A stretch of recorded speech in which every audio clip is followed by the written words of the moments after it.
Okay, let's do this Burning Maze recap. I will go back to ignoring the events after.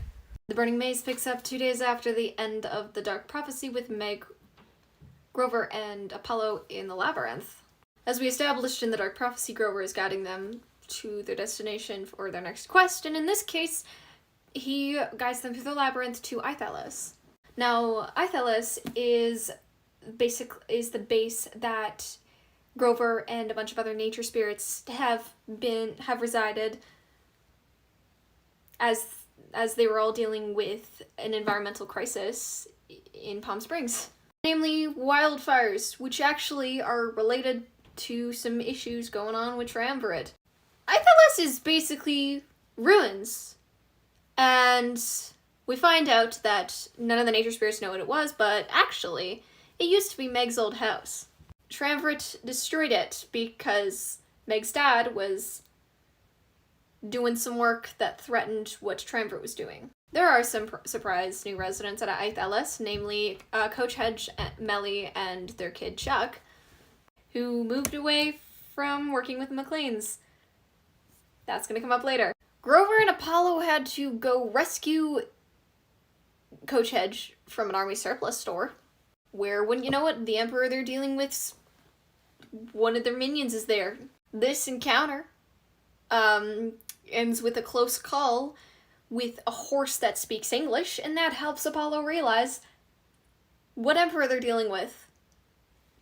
The Emperor being Caligula. The Coach and Melly tell Apollo and Meg and Grover that Jason and Piper actually did a quest in the labyrinth, and something happened, and things have been weird ever since.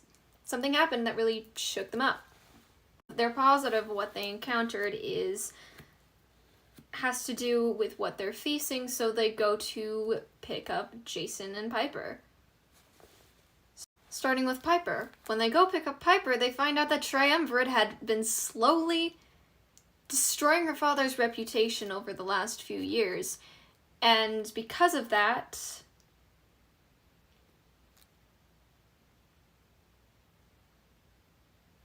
he is in a lot of debt, and they've lost everything except for their house in Oklahoma. We also find out that Piper and Jason broke up.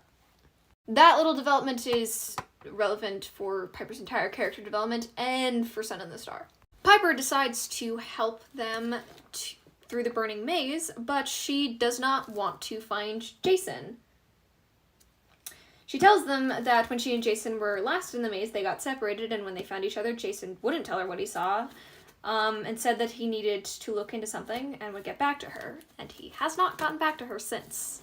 Though all of them are positive that he found the Oracle. In the Burning Maze, they are confronted by Medea. Apparently she didn't die in that explosion in The Lost Hero. And apparently Medea is helping Caligula become the new sun god. She also reveals that the source of the wildfires in California, along with climate change obviously, is the Titan Helios. Because she figured out how to control Helios' remaining power, and his remaining essence has been coursing through the section of the labyrinth they call the Burning Maze. Title drop. The Burning Maze is the source of the wildfires. After another near-death experience, they find themselves back at Ithelis. Here he explains that Caligula has always dreamed of becoming a living god and replacing an Olympian, more specifically, Apollo, to become the new sun god. This is also when Meg finally confirms that Ithelis was her old home, and she's a descendant of Plemneus, a Greek king who devoted himself to Demeter, whose descendants also continued to devote themselves to Demeter, becoming great agriculturalists and botanists.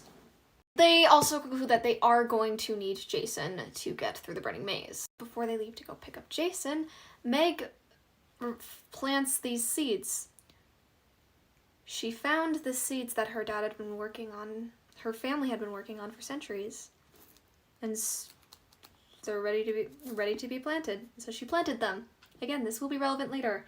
And then they set out to Pasadena because Jason is going to an all-boys boarding school in Pasadena. There they find that Jason has been making good on his promise to Kamapalea, to... and has been designing shrines for all the gods, so they're not forgotten. Jason tells them that when he found the oracle in the maze, she told him that the entire maze was a trap, and that there was nothing he could do to save her, but eventually Meg and Apollo would come find him, and Apollo would be able to free Herophile. He also told Jason that Apollo would need a special pair of shoes to navigate the maze. He also reluctantly tells Apollo that the oracle told him that if he and Piper went after the Emperor, one of them would die. I hate this book. Now this part's a little bit confusing. Caligula, out of spite, I guess he was told when he was younger that he would never walk on water, so he just made a whole line of yachts. A whole shit ton of yachts. Just like lined. That would sail across the freaking Pacific. So he could say, like, he basically walked on water. One of those yachts has the shoes they need. Jason, Meg, Piper, and Apollo get on to this row of yachts, and they split up. Meg and Jason go one way, and Jason and Apollo and Piper go another way upon instructions from the Arrow of Dodona. That arrow is still around. Apollo and Piper find the shoes, and then they are captured and taken to Caligula and Medea, who have also captured Meg and Jason. Apollo tries to help his friends escape by trying to kill himself with the Arrow of Dodona, who is not too pleased about this. This works because Medea needs Apollo to be alive to drain his remaining essence to turn Caligula into the new sun god. This does distract Caligula and Medea long enough for Jason and Meg to get free. Now, when you read this book, you get multiple warnings to stop reading. This is fair because I hate this part, and this will be one of the only times you see me acknowledging that it happened. So this is your last warning. If this is the first time you're hearing this, I am deeply sorry. I am the person to inform you of it. And yes, this is very much relevant to Sun and the Star. You cannot really read Sun and the Star without acknowledging that Jason's gone. I am deeply sorry. Tempest, if you guys remember Tempest, Jason's horse, that was Aventus, brings Apollo, Meg, and Piper back to the beach by Piper's house. Piper stays with her dad as they wait for an ambulance to come for Jason. Apollo, Meg, and Crest returns to Aetheles with Caligula's shoes. When they return, they find that the seeds Meg had planted were growing into ash trees, and Apollo believes that they're actually meant to become an ancient species of dryad called the Malai. These dryads are very powerful. Crest helps Apollo, Grover, and Meg to find a secret entrance to the burning maze. Apollo wears the shoes to navigate the maze, and they're guided to the oracle with the help of a crossword puzzles. I'm not kidding. Now, on one hand, these crosswords are leading them to the oracle, but also forming a prophecy. They reach the oracle before the prophecy's finished, and they're confronted by Medea. Medea tries to perform the ritual to extract the last of Apollo's godly essence, all the while Apollo is just spouting prophetic gibberish.